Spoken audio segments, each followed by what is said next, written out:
America के एक छोटे से कस्बे में एक पुरानी हवेली थी जिसे लोग भूतिया हवेली कहते थे। कहा जाता था कि उस हवेली में एक भयावह आत्मा का वास है जिसने कई लोगों की जान ली है। यह हवेली कस्बे के बाहर एक सुनसान इलाके में स्थित थी, जहां रात होते ही सन्नाटा पसर जाता था। एक दिन 4 दोस्तों राहुल, सीमा, अजय और रिया ने उस हवेली में रात बिताने की ठानी। वे सभी कॉलेज के छात्र थे और उन्हें रोमांच की तलाश थी। उन्होंने सोचा कि यह सब सिर्फ एक कहानी है और उन्हें इससे डरने की कोई जरूरत नहीं। चलो दोस्तों, आज की रात कुछ रोमांचक करते हैं। इस भूतिया हवेली की कहानी को सच में बदल देते हैं। मुझे थोड़ी डर लग रही है, लेकिन तुम्हारे साथ चलने में कोई हर्ज नहीं। ये सब पुरानी कहानियां हैं। हम इन भूतिया किस्सों को झूठा साबित करेंगे। मैं भी तुम्हारे साथ हूँ। चलो देखते हैं क्या होता है। रात होते ही वे चारों हवेली के अंदर गए। अंदर का माहौल बहुत ही डरावना था। दीवारों पर पुरानी तस्वीरें थीं जिनके चेहरे धुंधले हो चुके थे और हर कोने से अजीब अजीब सी आवाजें आ रही थीं। हवेली की फर्शें चीखने सी लगीं जब वे उस पर कदम रख रहे थे। हर कदम के साथ उनका दिल जोर से धड़कने लगता। यहाँ बहुत ही डरावना है। मुझे यहाँ से बाहर जाने का मन कर रहा है। डरने की जरूरत नहीं है, हम सब साथ हैं। आधी रात होते ही हवेली में अजीब घटनाएं शुरू हो गईं। एक कमरे से अचानक जोर की हंसी की आवाज आई। राहुल और सीमा ने जाकर देखा तो वहां कोई नहीं था। तभी एक ठंडी हवा का झोंका आया और दरवाजे अपने आप बंद हो गए।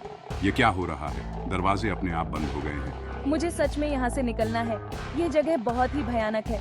अजय और रिया डर के मारे भागने लगे, लेकिन उन्हें बाहर का रास्ता नहीं मिल रहा था। हवेली का दरवाजा अचानक गायब हो गया था।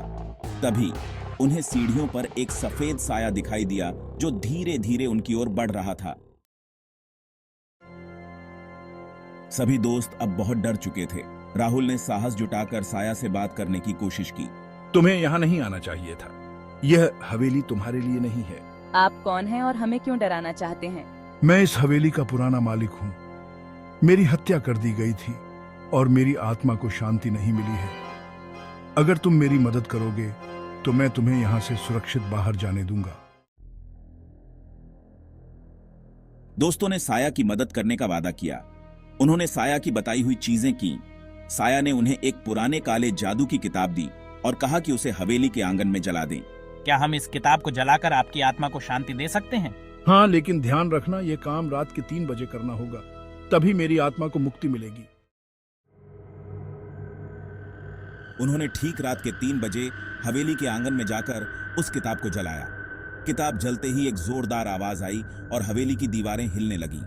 तभी साया की आवाज आई, धन्यवाद, अब मैं मुक्त हूँ।